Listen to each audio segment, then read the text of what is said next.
Sláinte, and welcome to, I think it's episode 16. We're doing rightly on the episodes, continuously moving quicker and quicker and quicker. And 90, 93, 94 days to the festival. I'm losing track. I think it's 94 days to the festival. So listen, evening to everyone, and we have obviously a special guest tonight. Was interesting to see what people's guesses would be when I put the wee picture out, but I actually thought it was quite easy. I think if I'd used some other symbolisms, it can be very, very easy. So they're trying to be as cryptic as they can be without giving the game away. It's just to have a bit of fun. So evening, William. Evening, Robert. Hope we are well. Look, we can pop that in there. Super duper. Robert's on the drink tonight. He wasn't on Monday. He's on the. You have those tealings, so no doubt you might drink some of that. Evening, Liam. How are you? And Connor also. Evening to you too.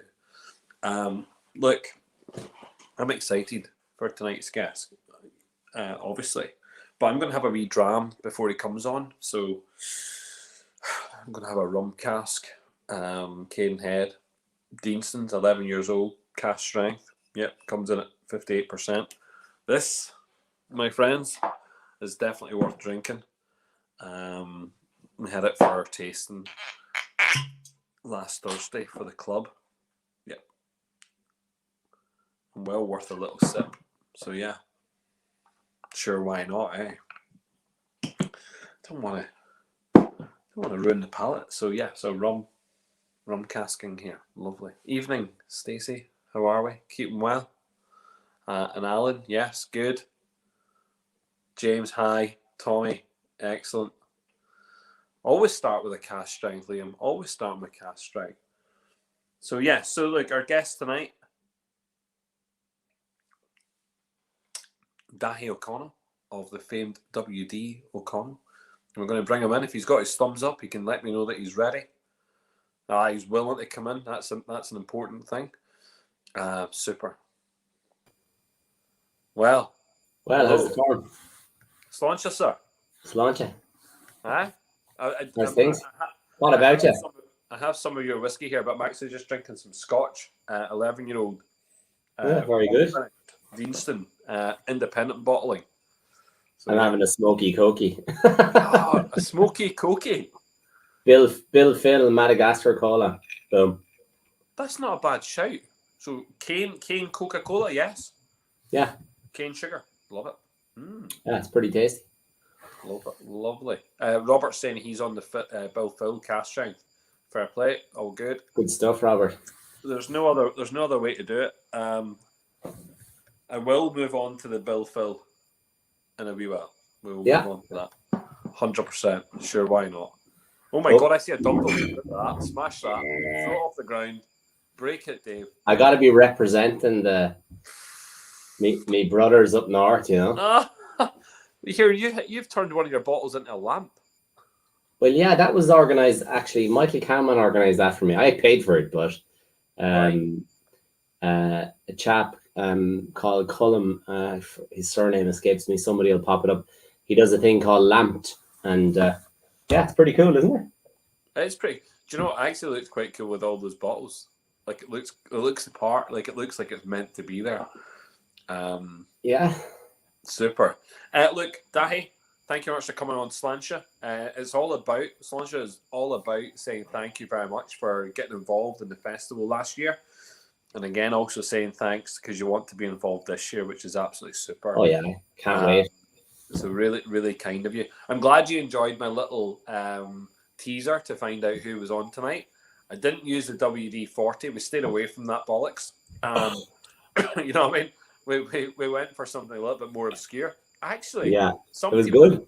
Yeah, some people found it a little bit difficult, and that's the way it should have been. I don't want it to be too easy, but I thought some of the clues were a bit, a bit of fun, you know. Absolutely, yeah, it was good. I'm glad you didn't use that WD-40 because, the association with one of the greatest lubes of all time. I was worried in case the brand would come after you, WD-40 would come after you and say, hold on. Oh yeah, absolutely. Yeah, they'd be more after their trademark than me, I'd say. Yeah, very much so. Very much so. No, and listen, you've done really well. You've a lot of releases out, Dahi, so far. Yeah, yeah, we did a lot Plenty. more than I thought, to be honest. We did. I think we've just done 8 different bottlings so Wow. far. Obviously, there's a lot of the same lineage or Yeah. series happening in that, but yeah, 8. Yeah, I think it's probably about 5 more than I thought I'd have done at this stage. I So, didn't. and I wasn't. that's 8 since November 19. Yeah, like December 19, really. Like, but yeah, yeah. Yeah. Wow. Yeah, it's pretty cool. And you know what? There's there's the blends, obviously, but there's some single malt in there as well. You've not scrimped. There's no blends. No blend at all. No, there's vattings. You're quite right. So I'm I'm reading a that. single. I'm single malt all the way up Single malt. until. Single Yeah, malt. It says single malt on it. it says it there right in the front. Do you know what? That's funny enough. I'm glad you've Actually. been paying attention. No, I'm reading. No, listen. Tell you what I've done today, Tahi, just to give you an idea what I've done today. So for the last 12 hours, no word of lie, I've been on constant calls for 12 hours flat, doing the meet the buyer event. So it's meeting tour operators from around the world, talking about Belfast Whisky Week for next very year. good. Yeah, it's hard work talking all day, isn't it? I am. It is. I'm It's bossy. draining. Like, So I'm not wrecked. joking. So hold on. Let's rewind. All single malts. All single malts up until we just did the 10-year single grain. That's it. Single grain. And the summer non-age statement. Yeah, bill fill is non-age statement. That's correct. And I think that's it. Yeah, everything else is age statement. 17, 18, 12, 10. And you have this beautiful blue label. Have you got a bottle there? Can you show me? Yeah. So that's our Bushmills bottling that we did the Christmas. The all sherry cask. Stunning looking bottle. Love the colour of the label. It's a bit out there, isn't it? Yeah, it offsets against those white ones, Yeah, so we've done a lot of work on that actually. That there's a whole kind of packaging system in place now with our design house together. We create that. So if it's a cask strength, if it's a premium or super premium price point, if it's 70 CL or 50 CL, what happens? So there's like different routes it takes automatically. So it's all done. So you kind of start seeing that roll out now. So I love all this stuff. Sorry, I bored the pants off it. So this is the new single grain, yeah? Yeah. So you can see, I don't know if you see there, the background graphic is called a super graphic, this green, the sage green or mint green one. So if you compare that to the original background graphic and the bill fill, say, which is pink there, it's a smaller one and they all shared the same size. So we've decided now for the super premium, the stuff that's very expensive, we'll have the small one. So at some point, those bill fill bottles will change to this new super graphic, which will have a larger. So immediately when you look at a bottle, you'll see a differentiator because people, unless they're holding them in their hand, they don't see it. And that's a bit late sometimes for that differentiator to happen. So it's things like that. And then different foil finishes and and tubes. We have tubes coming and it's all, and the tubes have their own different packaging. So we spend a lot of time and effort and money on that, and hopefully it'll pay off and I won't have to be a blockage anymore slowing things down. Because once you've got that design team rocking and rolling and just let them do their thing, isn't it? Yeah, just send me 2 options and I'll pick A or B and that's it. Boom. I've got a couple of people here talking about things. Look at that. You're getting some comments and compliments. Thanks, yeah. Proper feckin' beard. Damn right it is. Yeah, it does get a bit wilder, a bit north of the wall, but I kind of cut it back every now and then for my public appearances. You could easily get yourself into one of those shows, though. You know what I mean? You could. They're always looking for those hunky guys with the full on beard. Chunky? Did you say chunky? I said hunky, son. I'm with you. Michael Cully's saying, look, look at that. Using WD-40 instead of Angostura bitters. I'm not too sure if it's acceptable. No, not too sure. Well, I'm not sure, Michael, but to be honest, if you've bought the bottle, I don't care what you do with it. Enjoy it however you like it. Connor. Good to see Connor on again. Super stuff. Excellent. Good man, Connor. Yeah. Now there's a north of the wall beard. That's a beard and a half by. We'll have to get him You. on. Have to get the beards on. He's killed a few White Walkers in his day.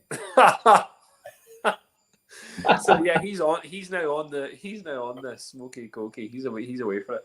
Yeah, look, it's good. I don't know if Robert means bonding, or he just really wants us to start, getting the kinky. Yeah, where's Robert Gustafsson from? Ah, he's from Sweden. They're mental over there. Well, let's not get into the sex lives of the Swedes on Sláinte. What do you call it? The girl with the dragon tattoo? That's what he reminds me of. The guy that owns the big house at the end? That's it. Like the... Oh, okay. No. Yes, it was Thursday work. Talking all day, 100%. It is, honestly. It's a serious... talking all day at these things is draining. Like, it was hard work, lad. It was hard work. Mark, good to see you up at Wolfburn. There you go. Steve obviously has his samples. But look at that. It says it looks almost fake. Almost Santa Claus-like, I would presume. Kind of full on here. It's going grey at a rate of knots, but it doesn't show up when it's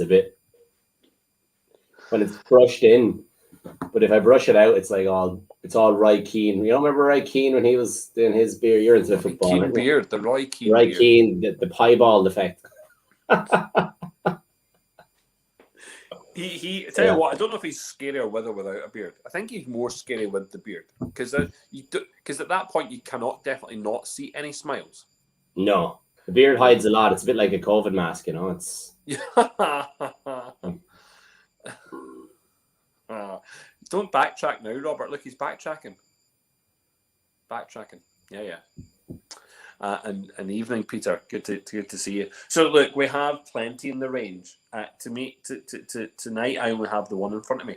And actually, we tasted this recently. So we actually tasted the Bill Phil at one of our whiskey tastings. Which one do you have again? Sorry, was it the cask? It's batch number 1. Oh, batch 1, yeah. Yeah, it's a batch 1. 47.5% alcohol. Bottle number 289. Of 600. Of 600. I like it. And did you handwrite that, did you? I did. That's painstaking, isn't it? It's painstaking when you don't have your own bottling line and you have to pull them all out of a box to do them and rebox them. So that is where it's 5 times the work. Like I feel the pain if people have to do that because when you're rehousing whiskey and bottling them into miniatures and then relabeling them and then crimping them and then boxing them into boxes. I've been there. I've lost fingers.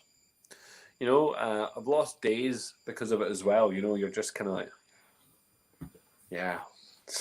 But I know that Brendan, when he's doing his bottles, he's writing a wee thing on it, and then all of a sudden he's sharpening out the stuff as well. I mean, that must be frustrating as. But it's nice to see. If he just did what he was told, like a good lad, he wouldn't be getting into trouble. Yes. If he just would fucking kill me now for saying that. No, I think you're spot on. Hopefully he's watching Surge. And he wants to see it. Listen, like we don't want to detract from Sergi's. Serge is, has a good following. I don't really like doing Wednesday nights because I kind of feel that I'm taken away from him. But you know what? When we discussed it, he's only meant to be on for an hour, and he sometimes lasts way longer than that. So, stuff him. Surge and his staying power, huh? And you know what? There's something more like Sergi's podcasts are really quite serious. You know what I mean? Yeah, well, he's got Stephen Magenis on tonight, so it's. Oh well, he's just a bleep bleep bleep bleep bleep bleep bleep bleep bleep bleep bleep for that brand that you have hiding in the corner, and I'm gonna maybe bottle kill this in a while. So you're just right. Do you know what is a good drink? They're for opening, aren't they? They're for opening. Here, I'll get some air into it. So yeah, I went with it with something all from the 6 counties. Well, 6 counties at the end of their days, anyway. Good man. Tell me this, right? So you've got these bottles and they go. You also now have a cask program. Yeah, I've seen this. Yeah, well, yeah, it's a cask share program. Yes, but it was slightly Good. different, I suppose. Yeah, sorry. No, it's good. Good shout. It's a good shout. I think that's going to be a very interesting thing to watch. To be frank, I think it's going to be very interesting. Yeah, I don't know how long it's going to be. Like I don't know what kind of lifespan I have on it. I haven't looked past 2021 with it, so it could be a very short term offering. We'll see. It's a shot. Ask Chris. He's mad, isn't he? Chris is mad. On very on brand with the WD-40. Fair play. Here, it was lovely the way you. It was lovely the way you reacted to the the suggestions of who should be involved in Whiskey Week, and it was lovely the way in which the group, the friends group of WD O'Connell is set up, and actually how much they actually listened to what was said there, because they all went, "Oh right, yeah, we didn't suggest this. So let's get onto the page. Let's." Yeah. Well, now let's be fair. Only 70 out of them have. So there's 440, and there's a lot of them just.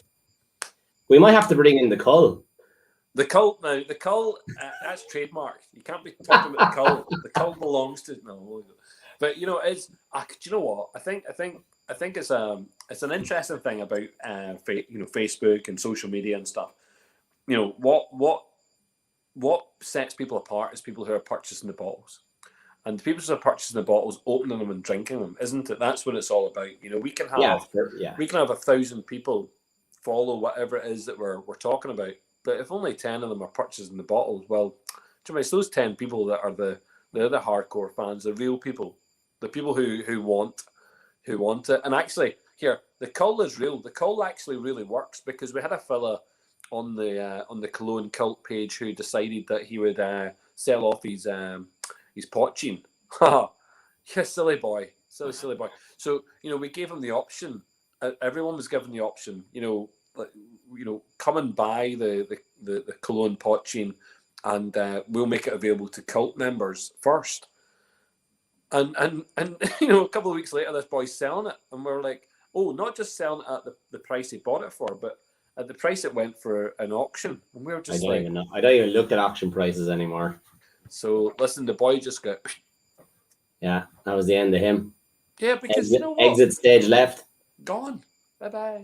Yeah. Bye bye. Yeah. No, and look, collectors play a part too. It's not that we're beating down the collectors. I'm not beating down the collectors. You can, but we have some people. I don't know if they're opening their bottles, but they're definitely buying a lot of them.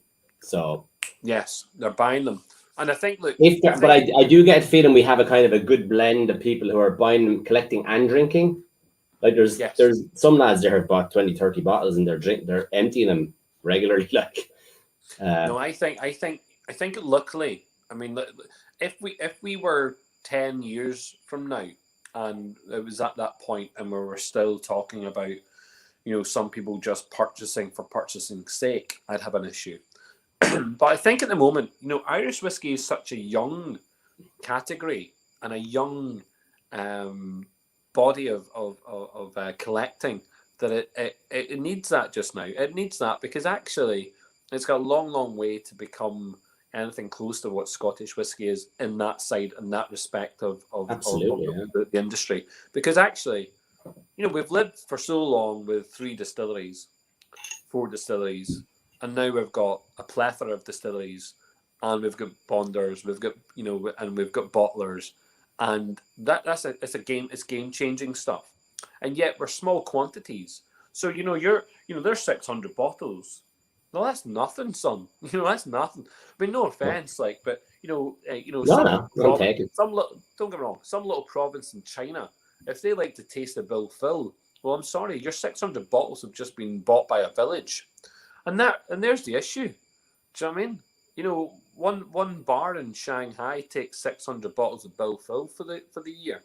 Well, you're screwed, Daithi, because the 600 bottles did not come to Ireland. You know, they're I'll not find here. 600 more. No, I know, but you know what I'm saying. And actually, for a producer, you know, there's a lot of these young distilleries who are going to start putting out small amounts. You saw that with Dingle. Dingle had small releases to start with, and that was nice because that felt comfortable. They've now got bigger releases, and Yeah, and that's ultimately what we'll be doing too. Yes, we'll still be doing single casts all the time. They'll always play a role. But like ultimately, Bill Phil or the 10-year grain or stuff that's core range, that will have to increase in batch size. It'll still be batch. It'll still be small compared to any of the big guys, but it'll have to get up to 1,200, 1,500, 2,000 bottles at a time. Yeah. Like for us to be able to stay in business. Yeah, and that's good. And and I think if you've got people who are core supporters right now, they can only be grown upon. Grown upon heart. And I definitely look at these young fan groups as being very important to growing brands. I think that's very important. And you're very lucky. You've got probably one of the most charismatic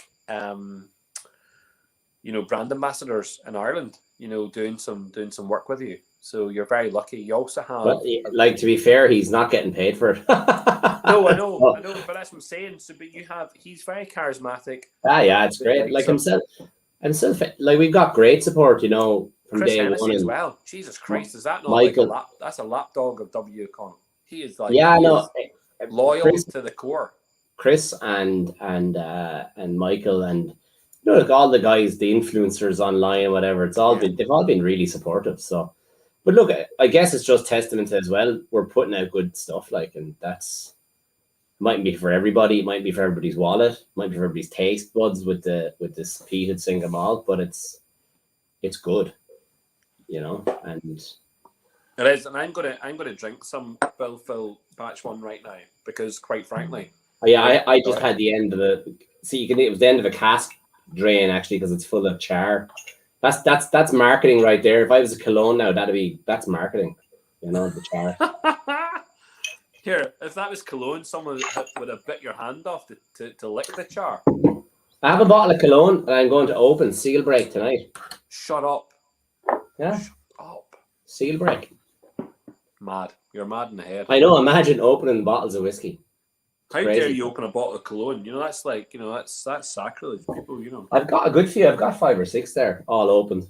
Do you know what? I'm actually disappointed now in myself because when I did the tastings and I did the whole cologne tastings there at Paddy's Week, I opened 2 full sets and then realised I no longer have a full set. So it's I'm kind of disappointed in myself because I do really like them. You know what I mean? Yeah, I just decided to stop collecting whiskey though. Like I was collecting it, but now I'm drinking it again, and I'm going to stop buying. Like I'm going to stop buying at the rates I've been buying as well. Because I was saying to somebody recently, there's 15 boxes behind me on the floor here, unopened from couriers of whiskey.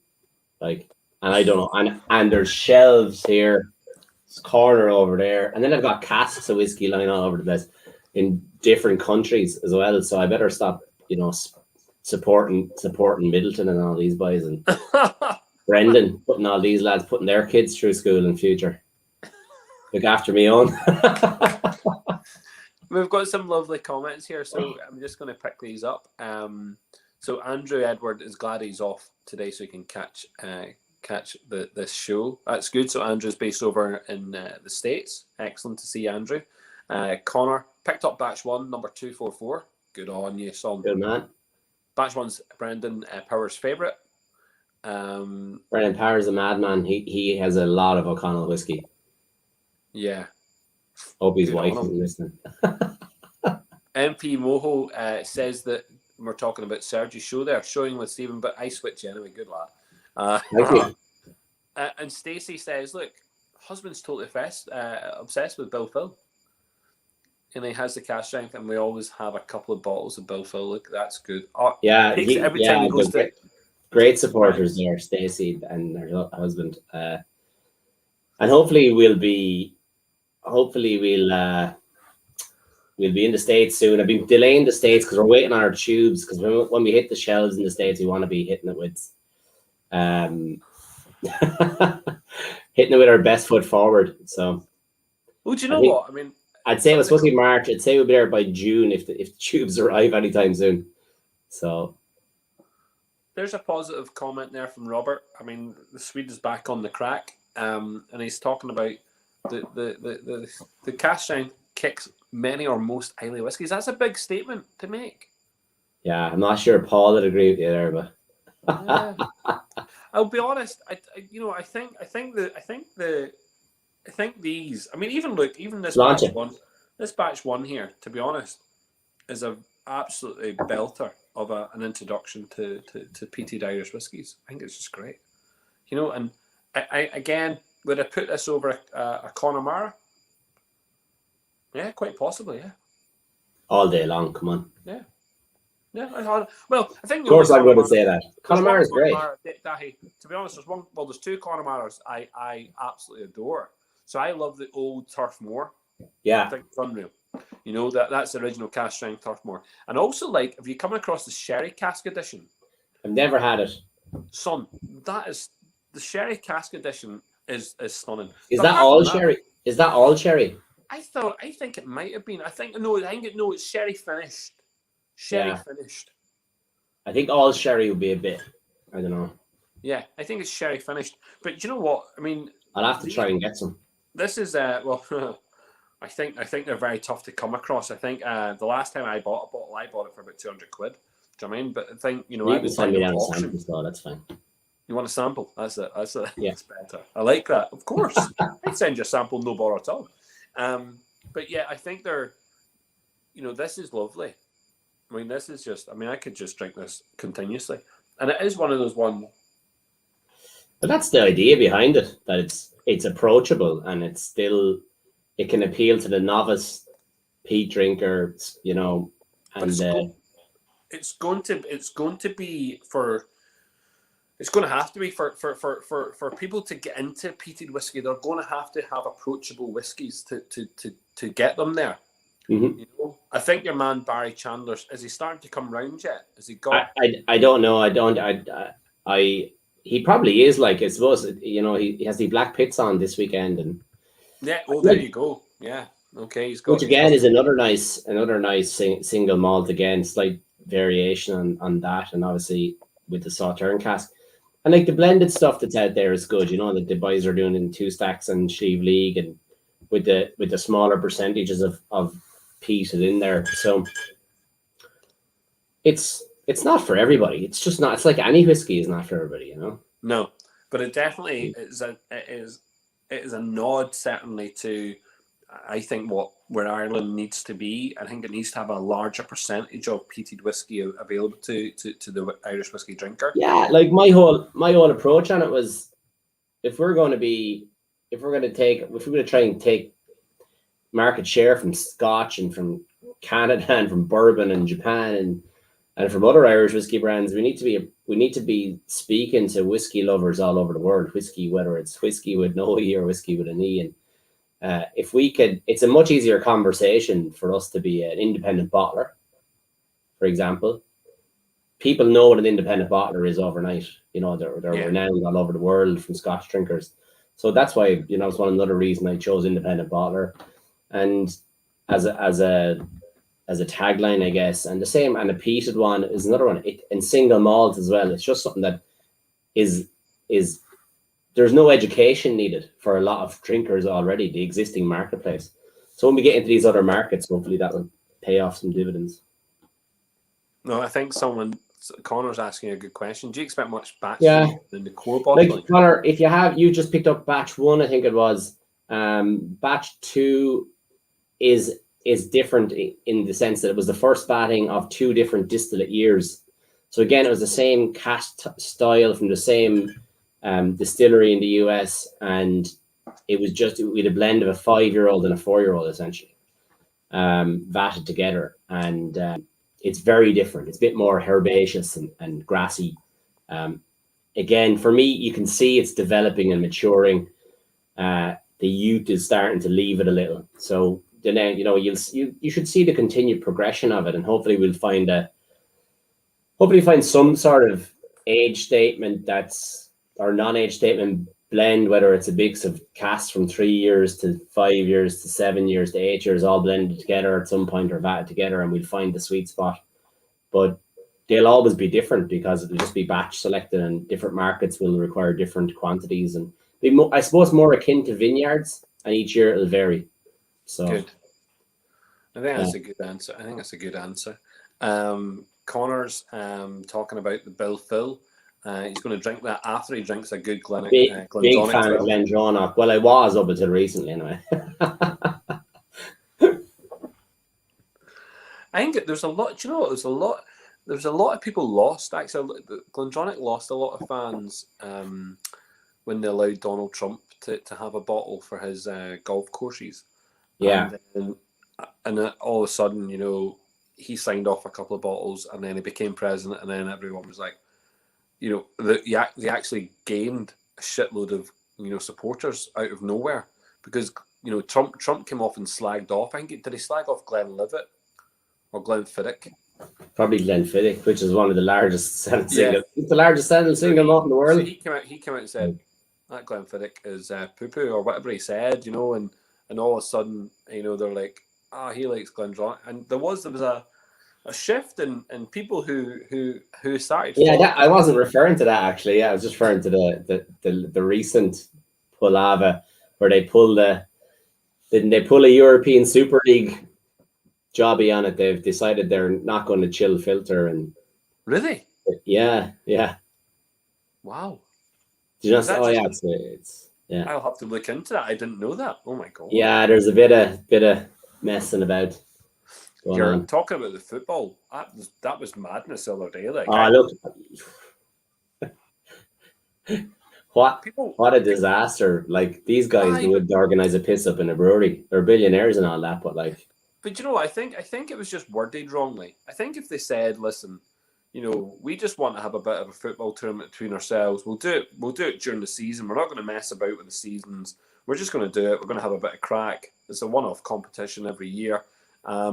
I don't think there'd be much. Or every 2 years or something. They could have just eased into it, you know? Yeah, and I don't think there's anything wrong with that. As long as they maintain the position that the Champions League is the overall tournament and the leagues are vastly important, they could do what the hell they like. Because actually playing among 16 teams a year or whatever it was, I mean, that's nothing. It'd be like, to be honest, who wouldn't love it? Like, I'd love to be watching those games regularly, but like the way they went about it, of course you would.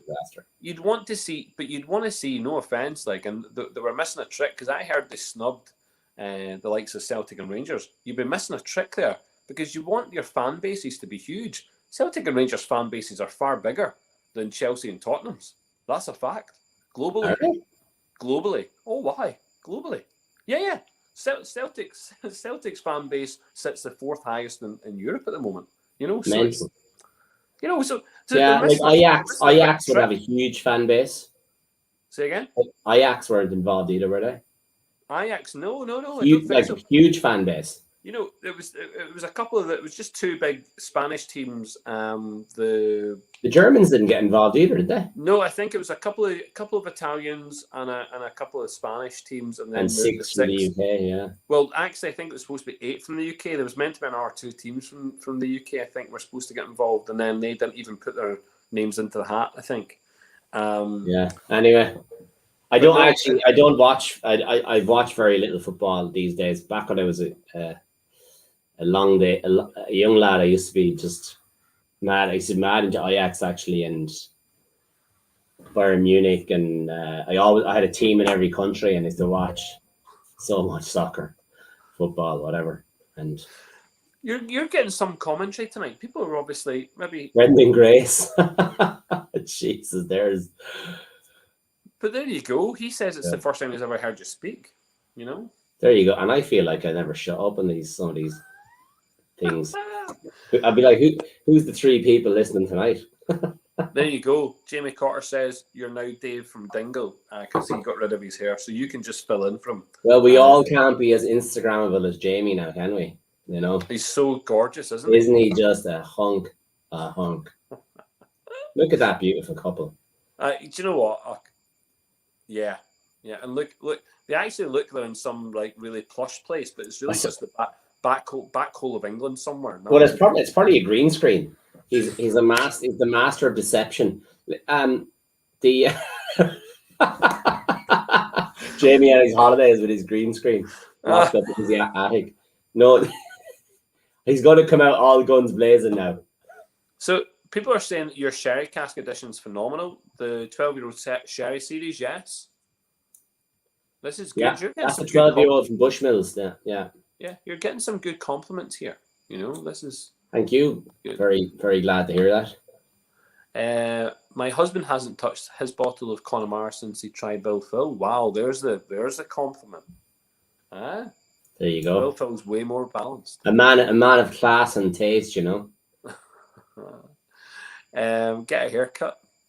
Yeah, sorry, John. There are restrictions, and I adhere to them. Unlike you, my friend. Do you know what? I've been cutting my hair myself. It's absolutely awful. It looks like it, to be fair. Listen, I don't even take that as offensive because, quite frankly, I know it is. I've been doing it myself, and it's absolutely. I have a bit of a mullet going. A bit. I'm trying to get a Patrick Swayze, Mel Gibson kind of thing going on. You know, for Belfast Whiskey Week, maybe I'll do a Roadhouse job on it or something. You know, that would be great crack. Sarah from another brand is suggesting. Yeah, fair play, Sarah. Thanks. She's liking it. That is good. What's the story with the 15 bottles of PX17 that broke before release? Travesty. Yeah, so there was supposed to be 370 bottles, 355. How did he find out about that? Maybe. Oh yeah, I told Connor Winders it's on the Irish Whiskey app. 15 got broken in a forklift accident. What? Yeah, I was crying on it. Nasty. Yeah, I wasn't driving. Turning to batch 2, I presume. Thank God for flexible working. Good man, Robert. That's the thing. Batch 2 for me. Batch 2 is better. Like obviously I'm saying it's better every time, you know, but I do think it's pretty good. There you go. There's a couple of here. Let's not get into that now. Let's not get into that now. Yeah, you're quite right. Yes, indeed, Connor. And Chris says that Daithi never shuts up. So, which is fair enough, Daithi. You're spot on. So, look, Daithi, you're going to be involved this year, and I think last year, you know, you made it. You know, you certainly made a good stamp onto the festival.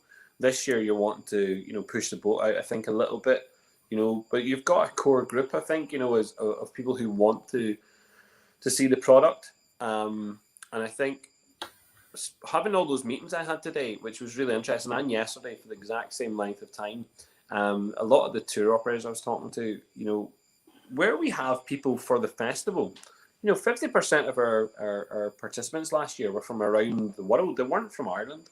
They're from elsewhere. They're from America. Which is brilliant, you know? Yeah, America, South America, and parts of Europe specific, Australia. Look, it is, and it's very good for brands like yourself who are attempting to be in those areas. And one thing that obviously we're hoping to do is continue that, you know, plug this year for this festival because it's hybrid, really, to allow that to happen. Obviously, in Northern Ireland, things are slightly different. Things are opening up, so we will have the ability. Definitely, we can see this, that we will have some physical locations where people can come and enjoy the festival. Although it is all online, and it will give everyone the chance to meet online and become best buds, friends, interact. You know. Yeah. But I think for the brands, I think for a brand like yourself, you know, it's a good opportunity for you to connect with people who will never have come across the brand before. And also gives you an option to think about where you want that brand to go. Yeah. You know, and you know, I'd like to think that, you know, that we're targeting people in different parts of the world, which maybe, you know, then that opens up distribution pathways for you also. You know, that for me would be a really interesting thing. Yeah, no, it's great. Like, it was a great platform last year. I was really excited to get involved. I know it was very last minute rushed. I'm sure we're a bane of your life there at the last minute. Didn't even know what I was doing up to like 3 days before it. And listen, You did before you I needed just rolled with everything. it. I rolled with it. You know what? You did. You were very good. And to be fair, this year I'm way ahead. To be honest, we're a little more organized. It'll still be lastminute.com. Like, don't worry. But you know, don't get too excited. I'll still make you work hard for it. Good. But yeah, I think we have a pretty great lineup organized for it, and it'll give people a good insight to kind of where we're at and where we've come from and where potentially we might go, and it might be a twist in there that might, good, I suppose, catch them by surprise. No, I'm excited for it. I think the thing about the festival is that it should give. Like, we all know about the big brands. We any drinker around around the world knows the big brands that have come from Ireland already, and it is nice just to say, listen, and look, being honest about where your product comes from. So you talking about that 12-year-old, that it's coming from Bushmills. That's just honesty. But at least you have Yeah, but we don't just talk about it. It says it right there in the back of the bottle. Does it actually say the word Bushmills? It says Bushmills Distillery, County Antrim, under above my finger there. And here, every bottle we've done does that. Is that allowed then? I didn't ask. I know, that's interesting, because I was having this discussion. I think it was Brian Green had conversed with me. He was talking about a bottle that was in either Lidl or Aldi, and I can't remember, and he couldn't remember either. And it said Bushmills on it as well. Now, I just thought that was very odd, because I remember there were discussions about where you could say liquid came from, and I know Brendan Carty has had to pencil out, specifics. I always thought you couldn't say that. In Scotland, you can say, specifically on independent bottlings, you can actually say where it came from, because as long as it's not called that, so you can't. Yeah, but you can say it here as well. It's you may or may not have an NDA that's restricting you, or you may choose not to do it. But it just wasn't the done thing here. Well, it wasn't the done thing, but it really, really irked me that you kind of like, I'm a person who wants to know where anything comes from. It doesn't matter what. If we were in the pub having a chat about something and you were a fucking rocket scientist, I'd be asking you 100,000 stupid questions about rockets, even though I wouldn't have a notion what you're talking about. But I'd want to try and understand everything. It's a badge of honor. Surely it's a badge of honor saying that your liquid comes from Bushmills Distillery. Absolutely, and everyone's there saying, "Look how good that 12-year-old is." I didn't distill it, Yeah, but it's a badge of honor saying it comes from Cooley Distillery. I don't understand why people never put the whiskey came from Bushmills or never came from Cooley. Why would you not say that? Because it's unreal. That's the 18-year-old coming to focus in a minute. It says Cooley there somewhere as well. You're spot on. You're spot on. You know what I mean? Great Northern. So so that's just how we do it. So that's how I started out, to be transparent and and even I was reading the back of this one, and it says here distilled and matured at Great Northern Distillery. Yeah. Again, why not? Because I tell you something, that's transparency all over there, Daithi. Fair play to you, son. And that's really, really good. I really like that. Actually, I'm really quite impressed. And I'm liking the fact that you're doing it. Whether or not it's a done thing or not, I hope it's okay. I mean, I was kind of concerned that someone. No, it's like there's no good. the labels are all 100% above board. So and I've had no complaints from anybody. So I haven't broken any laws that I haven't signed any. I haven't signed any agreements that said I can't. Yes. Because I'm assuming that some people, I remember picking up a bottle of 30-year-old whiskey. Now, we tried it in our club, and I was like, I need to find out who made this 30-year-old whiskey. Now, it wasn't from here; it was from Scotland. So I phoned the bottler, who at this point, by the way, it was a bottler. It was an independent bonder and bottler, and they'd actually done it for someone else. So they had printed labels for someone completely different, and it was bottled from. And they wouldn't tell me. They're like, nope, we've got secret agreement. First of all, with the people who we printed the labels for, and second of all, to the distillery that we've. Yeah. Well, I know. I was actually speaking to someone today in Scotland, and I'm buying whiskies from all over the world, and I was speaking today about getting some help from someone in Scotland with something, and he mentioned to me that Glenfarclas would hunt you down, if you Yeah. if you were to put their name on it. Like, Well, exactly. So this bottle specifically, interestingly enough, the woman on the other end of the phone was absolutely polite. She said, "Look, I can't tell you the name of the distillery, but I can tell you what road it's on." You know what I mean? Yeah, it's ridiculous. Like, And I was like, "Oh, that's very kind of you. Thanks so much." So it turns out the whiskey we were drinking was a 30-year-old Macallan. nice. We were like, "Yo, 30-year-old Macallan. Much does a 30-year-old Macallan cost?" Now, there's the 10-year-old oatmeal stout. He's cracked the bottle. He has cracked the bottle open. Oh no, did I just cost myself a few €100 there, did I? I have no idea how much it's going for. All those flippers are weirdos. Just drink it. You know what I mean? So yeah. I just cracked a bottle of water. Yeah, very good. I just had some water too. So yeah, that's the crack. So I think I'm looking forward to Belfast Whiskey Week. Somebody asked me recently, would we maybe do a second or do something for the cast share project that we're doing via Belfast Whiskey Week? And I had a good think about it. I must reply to them actually, but kind of had a chat amongst. I have a couple of people joining the team now as well. So and just decided that if we were to do something with the cast share, we'd have to kind of try and give it to the people who had ensure it got to the people who bought the cast share. Yeah. So it wouldn't really make sense to do it via Belfast Whiskey Week that way, you know. There's a way to do that. I mean, certainly we could make that happen. Well, we might talk to you about that, making that happen. We can make it happen. It's a really interesting project, you know. Like some of the bottlings aren't going to happen for 10 years, and they'll only be 10 years old so far, and some of them are going to be 20 next year. You know, one of them's going to be 7, one of them's going to be 8 in 2 years, one of them is 8 in 3 years, another one's going to be 18 in 6 years.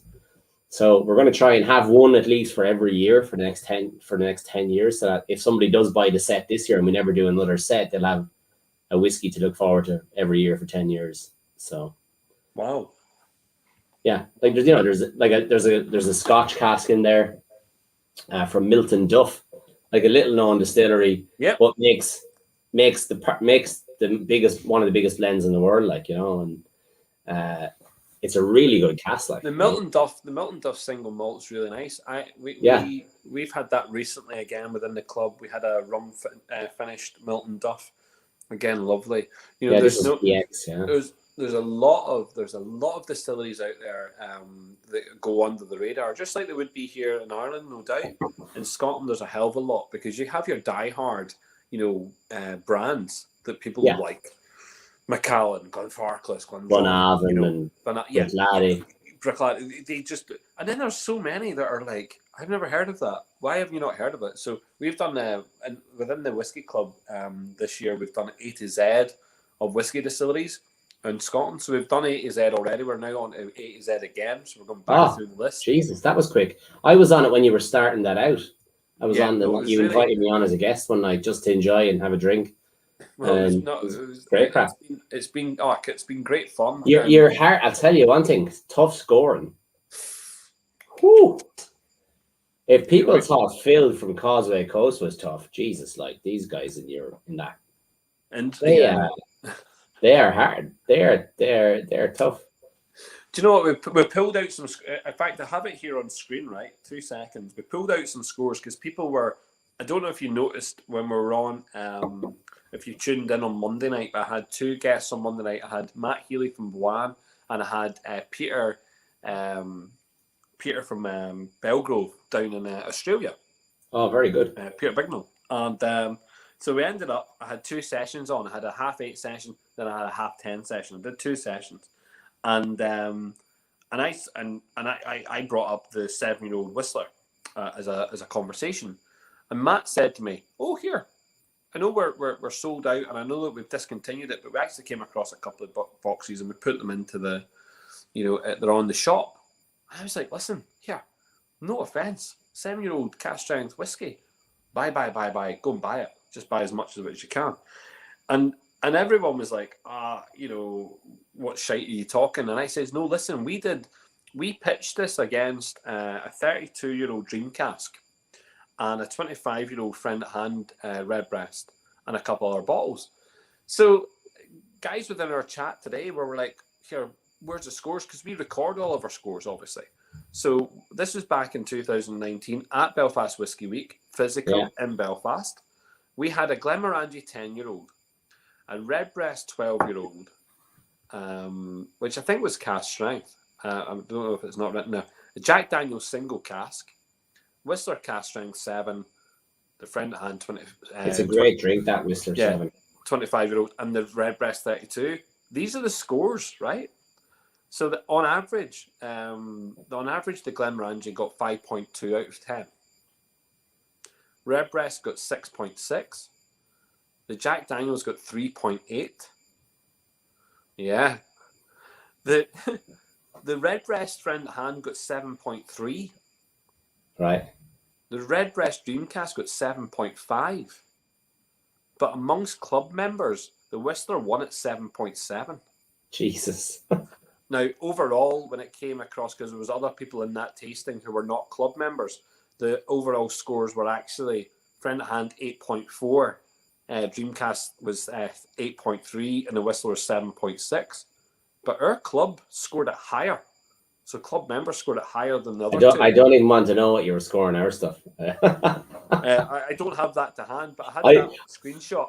But I'd be too sensitive for that. No, but we are very like, it's we have a core group of people now. We have about 60 core, 60 members of that club, and they are very they know what they like, and they also know what they don't like. But they're just honest people. I think I've not met a bullshitter amongst them. They just say, "Yeah, this is good. Nah, this is not good." So that's just what it is. And it's a good group to pitch against. It's a good group to come up and pitch against. We actually had Mark, who was on the chat earlier on. He must have wondered what the hell we were doing. So he was like, "What? You're going to score or what? What are you going to do to me here?"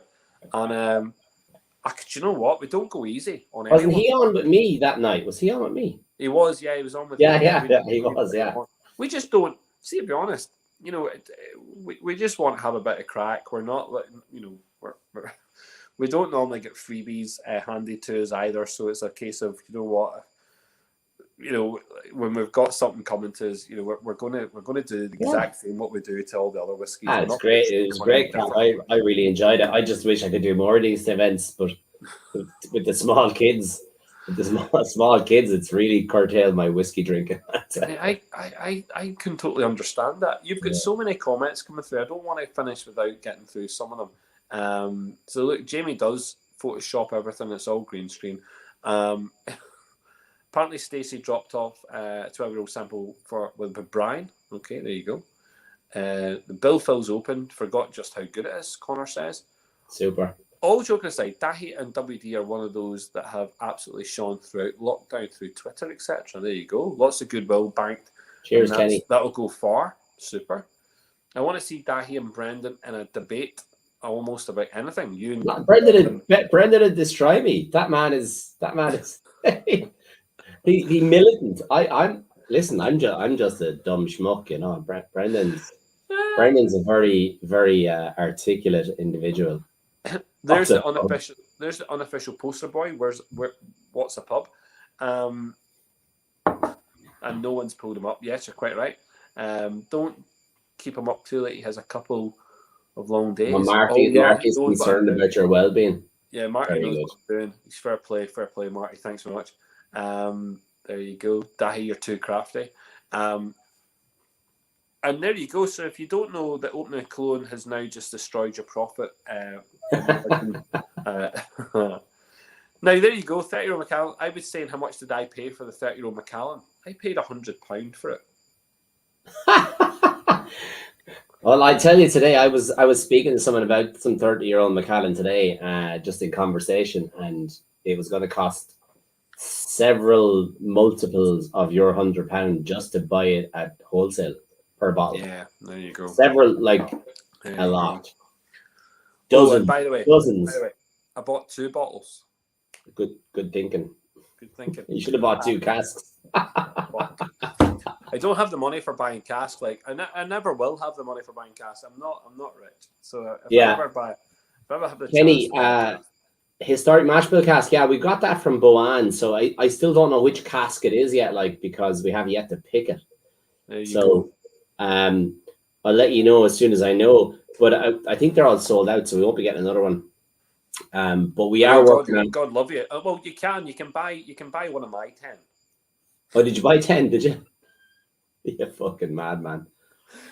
Hey, Well, listen, if gonna you've got talk lots of about them. cash, if you've got cash sloshing around, let's have a chat. You know, I can put it to work for you. But we are on a serious note. We are going to be doing some our own historic mash bills either later this year or next Wow. year with some other small distilleries around Ireland So with our own that'll be lovely. with our own barley as well. So Well, that's lovely. With your own barley, that's pretty cool. And we're where's your farms at? It's in a mate's farm in Tipperary. So we've 17 acres of barley gone down just a week before Easter, I think. That's So interesting. early. I tell you what, some farmers just now must be thinking to themselves, "Oh, do you know what? Here's a couple of quirky wee things we can get involved in here." Yeah, but they're offset. they're tillage experts now, to be fair. So, but they don't normally do malt and barley. Yeah, it's going to be a bit of crack. And you know, I'm lining up. I have a few distillery. All right, Dave. A few distilleries lined up to distill for us and work with us, and then hopefully get a few more. But you know, I think it'd be quite interesting. You know, we're not doing any of the large distilleries; it's all small. So it'd be like a single farm, our barley from one field essentially, and then spread across multiple distilleries. And whether we do the same mash bill at them all or different mash bills, or we'll see. We'll figure it out as we go, kind of thing. Brilliant. Be a long term project though. Like, you know, Peter has a question here for you. Did you use a second fill Oloroso but in European oak? Well, I did. Like, basically, I bought it as just before it was bottled. So I found it like that and went, "This is beautiful. Let's bottle this." This is the advantage of being an independent bottler, I guess. And it was a third fill Oloroso but it was in that from day one. So it was 12 years in that Oloroso butt. But again, I was speaking to somebody from Bushmills who would have probably had a fair knowledge about filling it at the time, and they said that it was probably a pretty fresh butt, even though it was third fill. It might have been used a couple of short finishes to do with the early blends. So okay, yeah, so it's really good, very really high quality, and we still got some of that left. Actually, I didn't bottle it all. And Daithi, it's going to be tough for you at the moment, and I suppose this is just we could talk all night about what's going on here, but you could have a real difficulty soon with the cost of secondary barrels in the Irish market. You know, those age statement whiskies. I already have that difficulty. Are very hard to come by just now. Very expensive. Yeah, well, like some of it we've bought a few years back. So like the stuff, the 17-year-old that you're having, that you had, the 18-year-old, the PX 19 that's coming, like we bought that a few years back. Same with some of the build fill and stuff like that, and pot still that we've yet to release. So there's some stuff we have bought and are maturing, you know, and we're continuing to do that. And then there's stuff that we're looking to try and find and bottle it as soon as it's ready.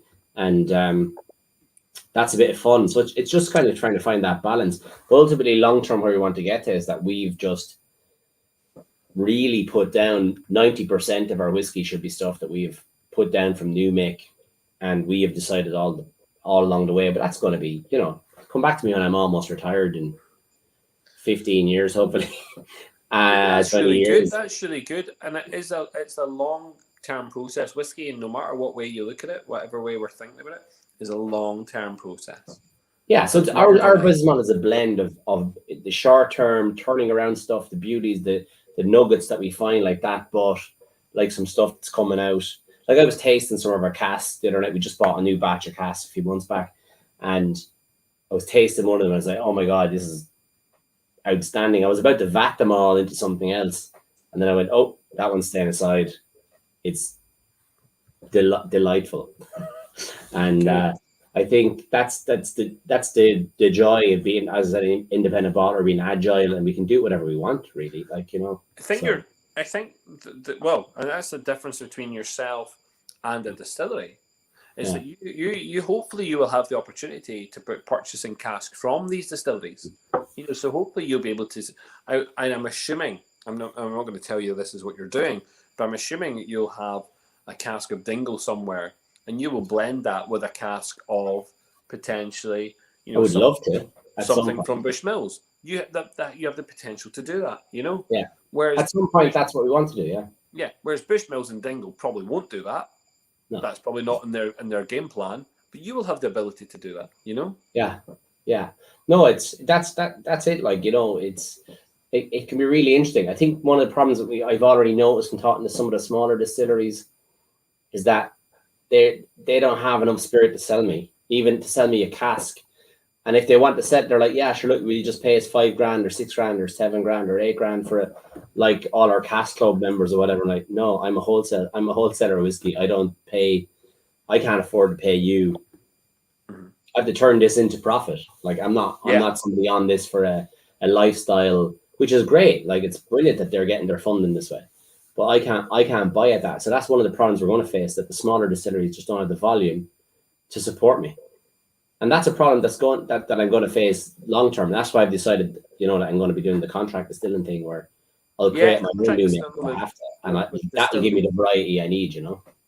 Yeah, if you've got, there's certainly distilleries out there that are open to that kind of contracting just now, which is interesting. It's good. Yeah, and again, even the small, we've 40 distilleries. It's great. It's great that the market is. Irish whiskey has seen double-digit growth since 1991 and all that kind of stuff, all these fantastic one-liners. But that's essentially one brand has seen all that growth.